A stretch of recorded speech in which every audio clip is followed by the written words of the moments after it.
Hey, it's State of State. We got your Nittany Lion update. It's a football discussion with Tom and Justin, so kick back and press play. This is State of State. This podcast is presented by BetOnline. College football season is in full swing, and the last of the major pro sports leagues are off and rolling. BetOnline remains your top spot for all your live betting action and contests. College basketball is ready to go. The NFL, college football, and the NHL are all in play right now. BetOnline is your number one source for wagering news, odds, trends, and predictions. All the basketball betting action, along with every sport available at your fingertips with both desktop and mobile access for every sport anytime. Head to betonline.ag today or use your mobile device to get in on the action. Don't forget to use our promo code Bleav, that's BLEAV, to receive your 50% welcome bonus on your first deposit. State of State is presented by BetOnline, where the game starts. Also, State of State is a proud supporter of Blue White Outfitters. Blue White Outfitters was created as a retail shop meant to highlight the confidence, competitiveness, and fearlessness of the elite athletes found throughout the history of Penn State University. Check out the latest Lockdown U and Lawn Boys merchandise today. All sales from Blue White Outfitters directly benefit Penn State student athletes. Visit www.bluewhiteoutfitters.com today. And if you're looking for the perfect beer for Penn State football season, we've got you covered with the State IPA. Special thanks to our friends at Funk Brewing for creating the best tailgate and game day beer for Nittany Lion fans. A limited supply of the State IPA is still available now at beer distributors, grocery stores, Funk's tap rooms, plus select bars and restaurants. Visit www.funkbrewing.com/beers/state-IPA to learn where and how you can get State IPA before it runs out for the season. Check out the link in the description of this podcast for more information. Must be 21 years or older to purchase. Please drink responsibly. You're tuned in to State of State. I am Joe DeLeone, sitting in for Tom Hannafin today, the host of the Ruffino and Joe Show. And joining me, of course, as always, Justin King, former NFL and Penn State defensive back. Justin, it's a big game this weekend. Michigan, Penn State, real redemption opportunity. It's at home for Penn State, which is huge. It's not a whiteout game at night, but still huge, huge game. Are you excited for this one? This is going to be really important for the rest of the season for Penn State. This is an exciting one, man. I was going to 2 games this season. I went to West Virginia game, and I'm heading up to see the Amazing Blue come down the Happy Valley this Saturday. So, I mean, it's a big game. But I think it was the Penn State fans should feel good, especially coming off the win against Maryland and the type of win that it was, where it was high execution, efficient offensive play, dominating defensive performance. I mean, going against a team like Michigan. Hopefully these guys have a chance and they want to redeem themselves from kind of what happened at Ohio State when it was on the national spotlight. So I'm excited about this week, and I think we match up well with Michigan. Yeah, I think a lot of people were really quick to judge Penn State after the Indiana game. And I think those that maybe haven't played the game and played at the college level don't really understand how much of an emotional dump it is to throw all of that energy into a game like Ohio State and then to turn around, play a lower level team in the conference. You're not going to play your best game. You're not going to play as good. And to your point, it's really nice to have that Maryland game in between the Michigan game, regain some footing, regain some momentum. You're catching a Maryland team that's been struggling a little bit. So that momentum is going to be really important for what you bring to the table against a potentially distracted Michigan team. No, I completely agree. I mean, go ahead. I was just going to say, springing up specifically on that distraction. We know that there is this scandal going on with Michigan. We know everything that has been happening with the sign stealing situation, Connor Stallions. Not to recount those events, but I want to ask you, Justin, from like your perspective, do you think that this could be an advantage for Penn State, knowing that this scandal is going on? It could be a distraction for Michigan. I think this scandal is interesting because it's a scandal where they're being accused of going above and beyond to try to win. And when that happens, with like the cult-like atmosphere that happens in football, you typically get the coach speak where it's like, it's us against the world. It's nobody opinion matters outside of the opinions in this building. And when you have a situation that's going on at Michigan, I don't know if it's a distraction or more of a motivation and them coming together, because I from when I'm talking to Michigan alumni or different people that went there, like they just feel like everyone's out to get them, and to an extent of them having a great season and someone trying to tear them down. So I think the reverse psychology in that isn't necessarily a distraction, but it's almost like a chip on the shoulder in a positive manner. Even when Harbaugh got suspended the first 4 games, they came out and they like put their 4 fingers up to say like, we're standing on this. And that's been consistent with how Michigan has built their program, how Jim Harbaugh had been leading that program.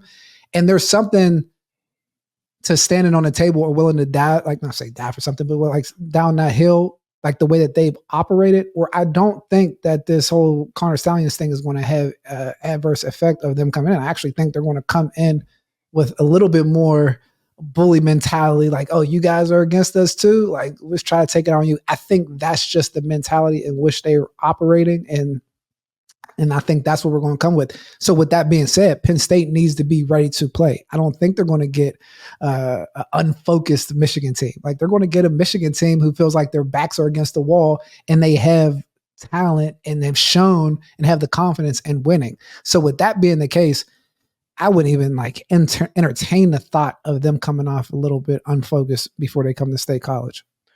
Right. That's a really good point. It is almost a galvanizing point for them that they can use this to motivate them. And we have evidence that they've already done that. They did that at the beginning of the year, and it was against the nobody stretch of their schedule, and they weren't playing anybody. But when Harbaugh was originally suspended and when the whole recruiting violations came into play, you have JJ McCarthy strutting out there with the free Harbaugh going on. You got all these guys that are doing whatever they can to rally around their coach not being on the sideline.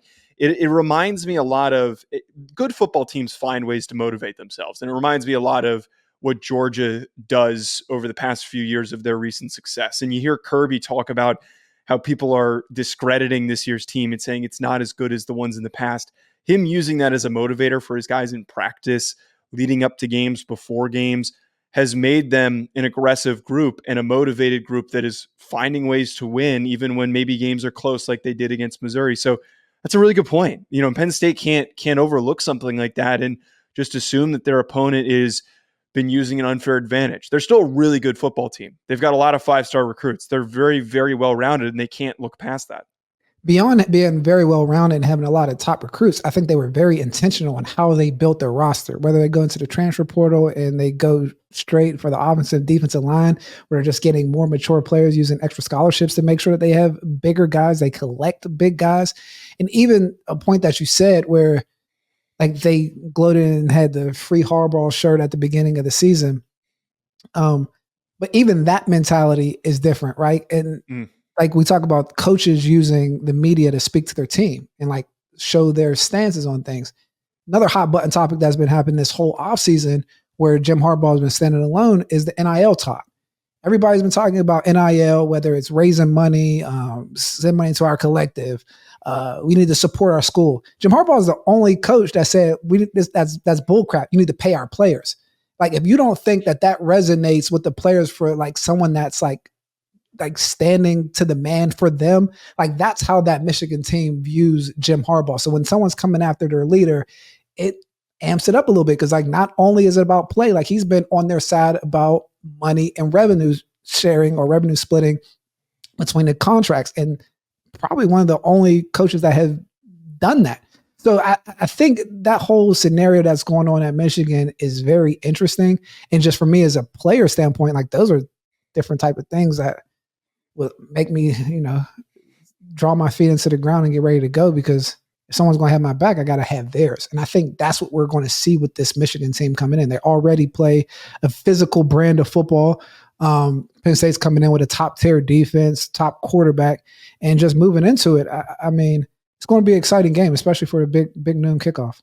Now, what's really unique about this matchup, I can't remember the last time that we've had a team that's this hyped up in Michigan that hasn't been tested this far into the season. We're at week 11, and we have not seen them play anybody within striking distance of the top 25. I mean, the closest team that we can think of is Rutgers, and Rutgers is a good football program. It's it's one that's improving, and their defense looks good. And Kyle Monungai is a very fun running back to watch, but they're not a top 25 team right now. They're not in that conversation. So for Michigan's sake, or for Penn State's sake of preparing for Michigan, it's a little odd to try and pinpoint what hasn't been working for them. Now, I think that one of their bigger weaknesses is JJ McCarthy, and we can talk about that in a little bit. But if we're looking at this team from like a general overview, how do you approach a team like this that you haven't really seen them struggle because their whole schedule has been pretty soft?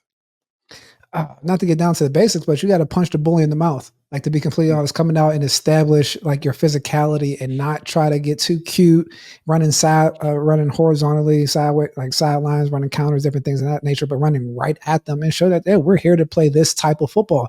And then the way that Penn State operates on offense, I think last week we saw an exemplary, balanced offense that they want to portray. I think when you come out and you establish the run and come out with a balanced offense, it's hard to defend. But I think the setting the tone and taking the physicality of the game to a bully team like Michigan is the number one thing. Just to clarify, like, look, we're here for all of the physicality, and we're here for all the smoke. So that's how I would come out approaching it. I mean, Katron had 6.5 yards a carry last week. Continue to pick that up, get Nick Singleton into the mix, get him out of the backfield and running the ball efficiently.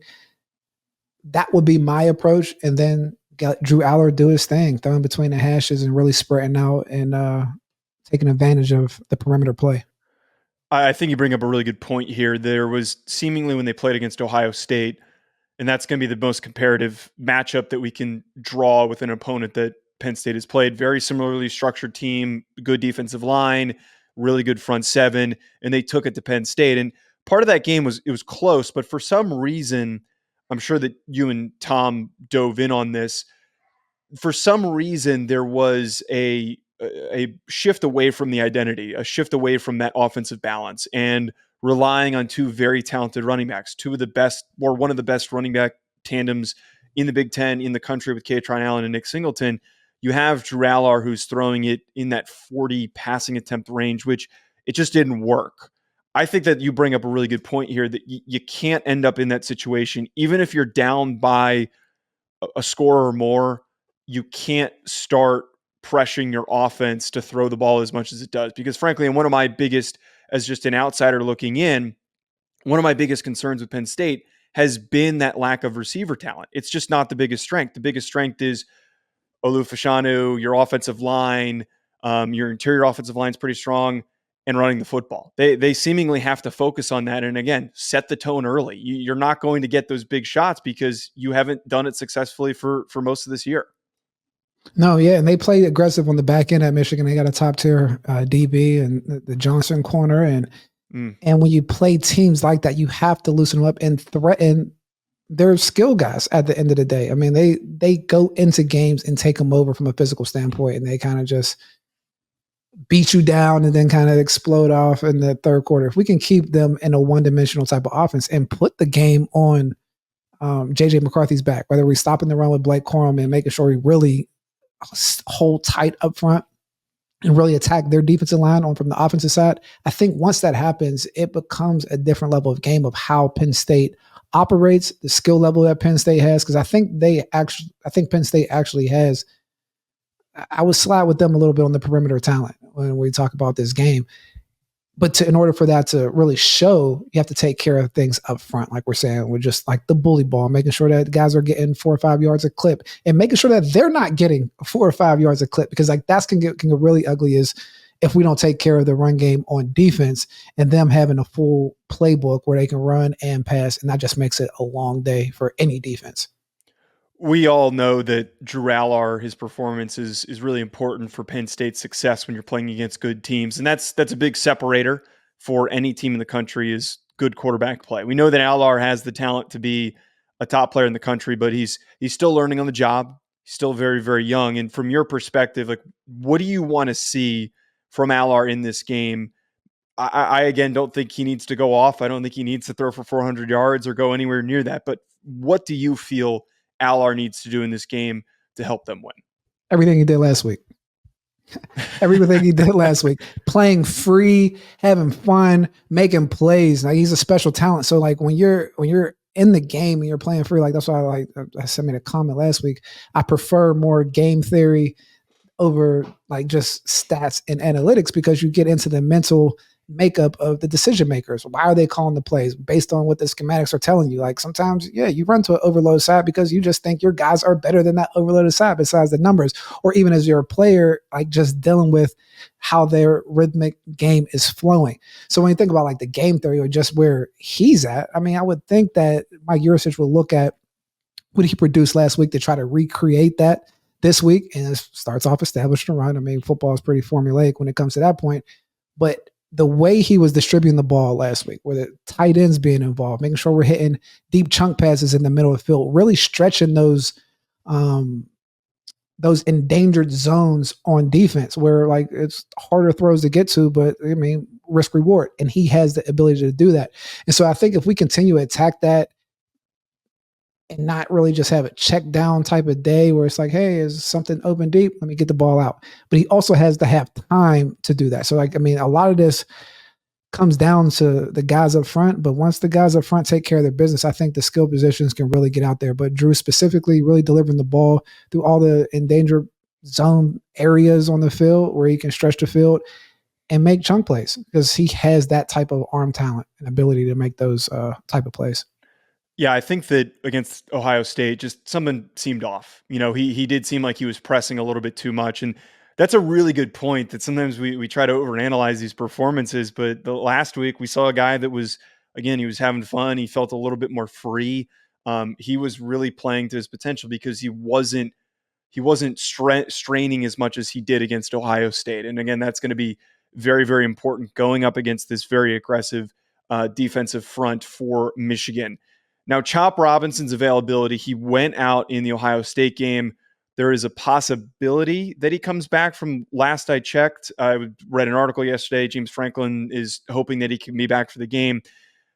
That speculation is always difficult because we're not in the training room. But for Chop Robinson, I'm a really big fan of his. Anyone unfamiliar with my work, I do a lot of NFL draft content on my Twitter, post a lot of clips of these athletes, and he is really explosive. Not a big edge rusher, but really, really explosive. And he plays off of the strengths of the entirety of that front seven because he's so quick. He's got really good burst in and out of his stance. His availability, how important do you think that is for this Penn State defense? I mean, pass rushers create, sacks, turnovers, all the different things. So like having a weapon like him, we talk about a top 2 round draft pick, it's incredibly important. I mean, if you stop the run, you have to get after the quarterback. There's still a problem if you stop the run and you can't get to the quarterback. So I wouldn't want J.J. McCarthy to just sit back there and be able to run around, pick his poison, and give receivers a chance to find the open void. Like they're dealing with athletes as well. So with that being the case, I think it's extremely important to like take care of that. Right. Having him back is going to be big, but it does help that Penn State's front is still filled with tons of great players, very similarly to what Michigan brings to the table. Now, we've talked a little bit about how this defense is structured for Michigan, and I spent some time yesterday watching a little bit of film of this front, and Mason Graham, number 55, is a really aggressive player, and their 2 edge rushers that they rotate in, Josiah Stewart, Derek Moore. I don't see a lot of teams in the country that are not only this talented, but they're violent. You know, they come off the snap, they're aggressive, they will come at you a million miles per hour. And I think that this game is definitely going to be one on which defense bends first, which defense gives up a big play here or there. And that happened last year. It ends up happening multiple times for Michigan where Donovan Edwards explodes for big games, and that is what opens the game up for them to eventually take over. But we've kind of talked about this a little bit, but to dive a little bit deeper, how do you approach a physically gifted defensive front like this? It's not like they're just a statistically sound defense that's in the top categories. They've got all these guys that are former 5 stars, former 4 stars. How do you attack a group like this that is just going full speed at opposing offensive lines and disrupting the heck out of passing games, rushing games, every single offense that they faced? Run at them first and then screen them. If that doesn't work, max protect and tell your receivers to get open. I mean, I go back to the fundamentals of football, and you point out a great point, even back to the Chop Robinson aspect, is I think the depth that he provides is going to be critical in this game. Having fresh guys that are rushing all the way throughout the fourth quarter, because it's going to be a physical game. And when you're talking about these guys up front for Michigan, always bringing it every pass rush and just playing extremely violent, it's imperative to take the aggressiveness away from them from a level of screenplay and meet an aggressiveness with aggressiveness and like punch them in the mouth. Sometimes you ISO and go right at them. Sometimes we see it. I mean, shout out to Micah in the NFL, but there's some teams that had success when they ran right at him. But like anything else that you do, man, he's like the Terminator on the field. Like anything that you can do, is athleticism comes out. And I think that's what we have to do with Michigan, whether it's isolating different ends, running at different linemen, whether it's trap blocks, putting two guys on one body and making that, again, like taking the fight to the bully. And from that standpoint, then once you have them off kilter, then you can do whatever you want to do with them. A little bit of counters, a little bit of slip screens from your tight end, like making sure that the discipline aspect that they play with starts to get flimsy. And to the other side of Penn State, I think it's going to be imperative to make turnovers, create turnovers, right? Because on defense, I think this is going to be a game where special teams and defense is going to be the deciding factor. Ball position or field position, taking care of the field goals, making sure that there aren't any missed extra points, making sure punts are fielded the right way, and try to make a play on defense, try to steal one, block field goal, return a kick, make an interception, force fumble. Those are going to be critical in games like this, especially with a physical defense without an explosive offense, which means they're going to lean more into their physical offense to make sure that they keep the Penn State team off of the field. Even though the fall can feel jam-packed, HelloFresh makes whipping up a home-cooked dinner actually doable with quick and easy options, including their 15-minute meals. That's less time than it takes to get delivery. And with everything pre-portioned and delivered right to your door every week, it really is a no-brainer. Some of my personal favorites, the pub-style shepherd's pie is delicious, and the fully loaded pork taquitos, two of my favorite dishes. And just on top of that, they're healthy, they're fresh, and they save me time and money. Talk about convenience, something that tastes good and saving money. I mean, it's essential in my life where I'm just running around, whether it's podcast, talent management, dealing with my daughter in tennis and moving around, and having a healthy, convenient meal that saves money on the grocery bill and just the food budget is amazing. It's a +1 in my book. You hit the nail on the head. We all know HelloFresh takes the hassle out of mealtime, but did you know it can also save you money? HelloFresh is 25% less expensive than takeout. So that means you can get an easy home-cooked meal on the table and more money back in your pocket. So head to HelloFresh.com/50Lion and use code 50Lion, that's 50LION, for 50% off plus free shipping. Again, that's HelloFresh.com/50Lion and use the code 50Lion, 50LION, for 50% off plus free shipping. HelloFresh, America's #1 meal kit. So you bring up a really good point you're talking about here with forcing turnovers. And there's one guy, I already previewed this game on my college football show that I do. And the one guy that I pinpointed that I think is the key to victory for Penn State is what they do to JJ McCarthy. And he is at times a turnover machine. Now he has improved. Like we've seen a clear progression from last year to this year. He's played some really good games, but Purdue last week, really out of rhythm. There were a ton of throws that you see on film where he's throwing behind guys, he's throwing over guys. That touch has not always been there in his career. He has these games where he's just off, but because he's playing Purdue, they don't have any issues. You know, that defense saves him, the run game saves him, and if he has a bad game, he can get carried by them. But this isn't going to happen against Penn State. You know, you can't get carried by your defense in your run game against Penn State, because if you're making mistakes, Penn State's going to find ways to score points and capitalize on it, and you could be down in a hole. And JJ McCarthy, as we saw last year against TCU, is a player at sometimes doesn't necessarily recover well in an effective manner to bounce back from those mistakes. I keep pinpointing and focusing on the way that he played against TCU and the pick six that he threw, the mistakes that he made in that game. If you can force him to play at that level, to be that version of JJ McCarthy, you absolutely can win this football game, because the rest of the roster, if you try to attack every other position group, it's just really well-rounded and well-coached. There's a singular guy that has made bad mistakes and has been off rhythm in multiple games in his career, and that guy is J.J. McCarthy. Careless quarterbacks kill programs and teams. Like, that's like a philosophy that I go by when I'm evaluating quarterbacks. So like what you're saying is like, how do we make JJ McCarthy careless with the football? Putting pressure on him and stopping the run. Because we've shown that he gets a little bit happy feet. He's an athlete. He moves around a little bit in the backfield. And he's like, again, has that little bit of a gunslinger gene where he wants to fit balls into tight windows and things like that. And that's just something that you get with quarterbacks that have high skill set, right? So when that happens, to make them careless, I mean, we talk about the different blitzes, making sure Manny keeps them unpredictable defenses, whether it's back end coverage, showing different things, because I think he can be tricked. None of these things happen, though, if we don't stop the run, because if Michigan's the type of team that they'll come out and run the ball 70 times if you do not stop it, and they can score points by doing that.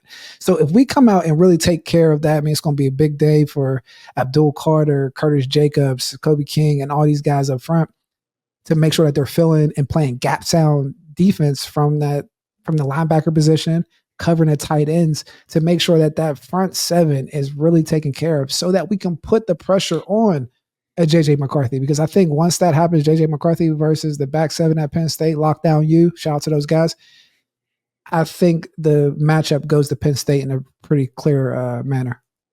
I've been really just enamored by this secondary for Penn State. Like, there's a lot of guys that I was a big fan of. Kalen King coming into the season when I did all my summer scouting and I graded all those guys. He was one of my top just rated prospects overall. There's not a lot of guys that you're willing to say this could be a top 15 pick, and he's still playing at that level, but he's not the only guy. You know, Cam Miller, Johnny Dixon. I was a really big fan of Daquan Hardy, who had a really underrated game against Ohio State. He didn't get talked about at all because Penn State lost, but you caught him a number of times just making all these really nice disruptions in the slot. And I think that he is somebody who could make a career for himself in the NFL, being a high-quality slot defensive back. Very impressed by him. So that's a really good point here, is not only sending pressure, but Penn State has such an advantage, why this could really work out in their favor, that they can load the box, keep things really tight, play gap sound defense with extra players in the box. They're at an advantage, way more than Ohio State is, to play one-on-one on the outside with Michigan's receivers. They've got a decent group. Roman Wilson's a nice player, but they're not exactly a group that's going to beat you on every single rep. There's no Marvin Harrison Jr. out there that you have to worry about. No Maseratis out there. Right. No Maserati Marv. But again, just to end that point, though, it is a huge advantage that Penn State fans should be focusing on and saying this secondary could really cause some problems for McCarthy, because we can go one-on-one across the board if we need to.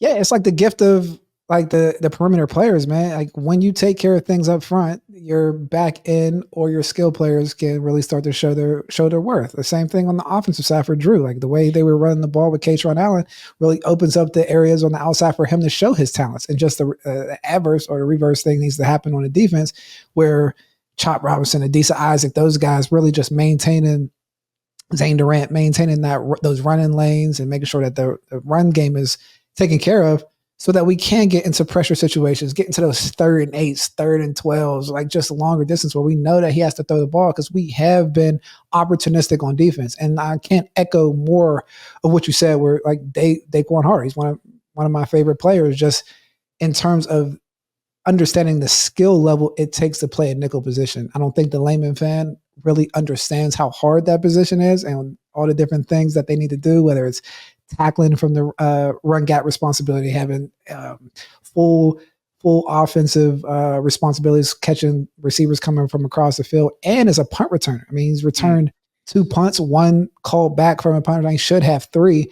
And so just having that ability to create pressure on 3rd down, stop their top receiver on 3rd down, and then to be able to return kicks on 4th down from a punt returner standpoint, that is a guy that plays on Sundays in the NFL in that nickel position, which has become, a very valuable position in the NFL. It was the position I played when I played in the NFL, and it was like the league was just transitioning. I played in the NFC West, so we played a lot of teams where I played 60 or 70 snaps being a third corner. And so now that guys are getting drafted at that nickel position, yeah, you're talking about a bona fide nickelback in Daquan Hardy. Yeah, you bring up a really good point with that, because it's a lot of people just assume short corner, he's going to go play in the slot. But the misconception is the guy's got to be able to tackle. And Daquan Hardy does a really good job of that. He's got to be able to come downhill and get off of blocks and make plays against the run. Otherwise, that guy's not very useful. He ends up getting beat and running backs blow past him if he's the last man defending in that position. So again, Hardy's impact is something that I don't see a lot of people talking about. And I was really in love with his game, and he could play a really important part to this game because Michigan's got two really talented tight ends as well, that he might find himself in situations of covering them or going up against them in the run. Specifically those guys that I'm talking about, AJ Barner, Colston Loveland, very, very talented athletic tight ends that can be problems for that defense. But again, overall, just to reiterate that point, it's a huge advantage. This defense matches up really well against this Michigan offense. And I don't think many people are talking about that, because all we've discussed, one, is the scandal, and then two, how good Michigan is. Everybody has spent already the beginning of this week saying Michigan's just going to roll, and they're going to roll against Ohio State. But if we're talking pure matchup on matchup, they have the guys at the right positions to cause problems. And if they get Chop Robinson back, that's an even bigger boost for this team. No, I mean, it's going to be a pretty exciting game because there's a lot of interesting matchups. Even when you bring up the tight ends, which I love, on both sides. I think it's going to be critical for the aces of Penn State to make plays against the Michigan linebackers for Drew Aller's sake. And on the flip side, Curtis Jacobs and Abdul Carter and all those guys on defense, like they have to be sound and really cover those tight ends as well, because like that opens up running lanes for the defense. Like sometimes that tight end running back run pass type situation really puts linebackers in a blender when you get crossing routes coming above them and not reading your keys right, because it's a super physical game and you have tight ends that can make that happen. So I think the same threats that hold against Michigan from the tight end linebackers position holds true to Penn State. I do think they have, because they have also a nice nickelback in Mike Sanistro from Michigan, out from Everett, Massachusetts.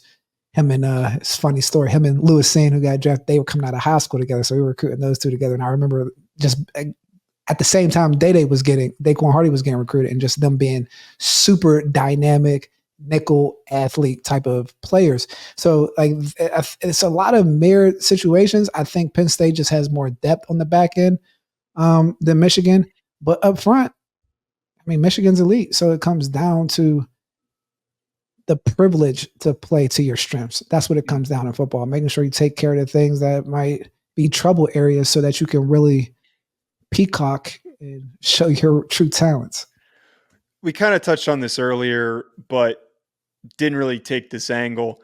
I also think, and my co-host brought this up yesterday when we were doing our show talking about this, that's a really important aspect of this game, is that Penn State's already been battle tested. They've already been through that difficult hurdle of having to play against Ohio State. And I think that as we've sit here and illustrated and talked about all the things that Penn State can do and needs to do to win this game, they have a map now to learn from their mistakes. The biggest way to succeed is analyzing your failures and then correcting them. They're in a huge advantage in my eyes of having that as well. And the fact that, again, Michigan has not played anyone. Michigan has not been tested to this point. We know that they're good. We know that they are freakishly talented and they're experienced because all these guys came back. They're still a really good football team, and they deserve to be ranked at 2 or 3 where they've been put up until this point. But that advantage I really see is going to be a defining factor. And that's kind of like the last thing that I'm really, really leaning on why I think that Penn State has a legitimate shot, because they have been tested. That's a great point, and something I don't think I've given much credence to either. Like Penn State has won some pretty good games. We look back at the West Virginia game going into the season, it was like, oh, that's a trash game. But as the season progressed, we're like, oh, West Virginia is a little bit better than we thought. The Iowa game, then literally the Ohio State game was the one where it was just like the sky's falling, everything's terrible. But when you wrap it up and like zoom out a little bit from the macro, we have been battle tested. Had a little poop in the bed against a top tier team. So if we get that out of the way, yes, it's been battle tested. So we see what it's like to play against a top team and play bad. And we played it in prime time and played well. So having that, I think, is a great advantage that you pointed out against Michigan, because I mean, being battle tested is nothing to take lightly. Like, you have to have competitive endurance in football. And sometimes when you're introduced to it, it can go one of two ways, or a 50% chance. If you haven't seen it, at least you don't know how you're going to perform. And like, I don't think I realized Michigan hasn't played any top teams. We just kind of leaned into how much everyone's talked about how talented and good they are. Mm. Now, last thing I want to focus on before we wrap here, Justin, I know that a lot of times for teams, that when we're kind of getting to these final weeks, a lot of fans will be like, let's just one game at a time. Let's not get ahead of ourselves. But if Penn State wins this game, do you think that there is a legitimate shot for them to make it into the college football playoff? Like, I will go as far as to say it actually might be really advantageous for Penn State to win this game and maybe not play in the Big Ten championship game. I don't know what that tiebreaker looks like, because I think you'd have across the board, you could theoretically have three teams if Michigan beats Ohio State with one loss in that side of the Big Ten. So do you think that there is a legitimate possibility that if they win this football game, that is enough to push their way into the college football playoff? Or do you think that they might need a little bit of help? I think that ultimately they would need a little bit of help, but I think going on their resume, beating Michigan the way Michigan has been viewed would be great dividends to them. I mean, a great benefit just on how the season is going, and I mean, the attention that Michigan has gotten, and like the consensus of how good Michigan is. So with that being said, I think it's an outside shot, but we still would probably need other things to happen, some losses across the country to continue to sneak up in there, because the way it looked against Ohio State on a national scene, I think will have a lingering taste in the casual fan's mouth when they're just looking, or even we say a casual fan, but I think the people that select the college football playoffs are casual fans, but they read a lot of box scores, that's for sure. Yeah, I'm saying, so I think they're casual. So to that extent, I think it hurts them a little bit in that standpoint. So we'll need some help, but it should close the gap a little bit. Have us at that 5-6 looking right. It's a really interesting debate to be had, because I hate doing the whole, well, if so-and-so beats so-and-so, then this and this can happen. But just from like a broad view, if Ohio State beats Michigan, I think that realistically Penn State's technically kind of out of it. They're out of the possibility of getting to the Big Ten championship game, that is. Mm-hmm. Because if Ohio State ends up going on to beat Michigan, they're going to go. If Michigan goes on to beat Ohio State, like, where do these tiebreakers end up lying? But I think it's certainly possible. And the main reason why I think that it's definitely possible if they win this game, they've got a really good signature win over likely a top 10 team, but most importantly, a close loss to another top 10 team. And if we look at all these other conferences, the SEC is in a position to eat itself up. I don't think a 2-loss Alabama team is worth sending. I think that the Pac-12 could eat itself up. And right now, we've already seen the Big 12 is the most blatant of all these conferences that is just beating up on themselves. These kind of second-tier teams are beating up the teams that we thought were going to be in that college football playoff conversation. So Penn State might be in a really good position. They just got to win this football game, and they could edge their way in as that fourth team. Control the controllables, man. 1-0. That's all I would say. Because you're completely right. Once you start chasing ghosts of who wins here, this, that. I mean, now we got to start putting some money on it. So looking at the lines. That's the only time I go there. But when it's focused on the team and what they can control, man, 1-0, making sure they take care of this stuff. Like, fill those gaps. Don't worry about the playoffs. Make sure those gaps are taken control of this week. Well, Michigan, Penn State is going to be an exciting game. Folks, thank you for tuning in to State of State. Another great episode. Justin, appreciate you having me. I'm sure that at another point I'll maybe hop in and guest host again, but this was great getting to catch up with you, talk about this game, and looking forward to see how Penn State plays. Let's go. Thank you all so much for joining us. This episode and our entire library of shows is available now on YouTube, Apple Podcasts, Spotify, Google Podcasts, TuneIn, and wherever else you get your podcasts. And of course, let us know what you think of the show on Twitter at TheKing1 and at Tom Hannafin. State of State is presented by Bet Online.